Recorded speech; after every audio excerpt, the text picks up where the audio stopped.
So hello everyone, চলে এসেছে new একটা ব্লগ নিয়ে। তো আজকে আমরা বেরিয়েছিলাম, আমার কিছু কাজের জিনিস কেনার ছিল, তো আমি ওকেও সাথে করে নিয়েছিলাম যাওয়ার জন্য। তো ফার্স্টেই আমরা উঠে গেলাম বড়নগর মেট্রো স্টেশন থেকে মেট্রোতে, আর মেট্রোতে উঠেই দেখি ওমা একটা কি সুন্দর কিউট একটা বাচ্চা বসে রয়েছে। দেখো তোমরা ও কিরকম করে দেখছে, ও খুব মিষ্টি দেখতে ছিল, কিন্তু আমি যথারীতি হাতটা বাড়িয়ে রেখেছিলাম, কিন্তু ব্যাড লাক যে ও হাতটা ধরেনি, বা ও খুব ভয় পাচ্ছিল মেবি। তো দেন আমরা বোর হচ্ছিলাম বসে বসে, দেন আমরা এরকম খেলছিলাম হাতে দুজন মিলে।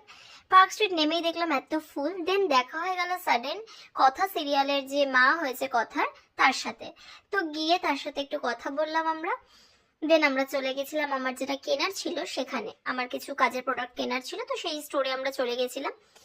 দেন আমরা ওখান থেকে বেরিয়ে গেছিলাম হচ্ছে স্প্ল্যানেটেও কিছু জিনিস নেওয়ার ছিল, সেগুলো নিয়ে দেখো আমার হাতেই রয়েছে, নিয়ে আমরা নিলাম আইসক্রিম অ্যান্ড ফুচকা দুটো খেয়ে এবার আমরা যাচ্ছি বাড়ি। সারাদিন অনেক কিছু কেনাকাটা হয়েছে, তো চলো দেখা হচ্ছে নেক্সট ব্লগে। আর কি কি কিনলাম সেটা তোমাদের সাথে নেক্সট ব্লগে শেয়ার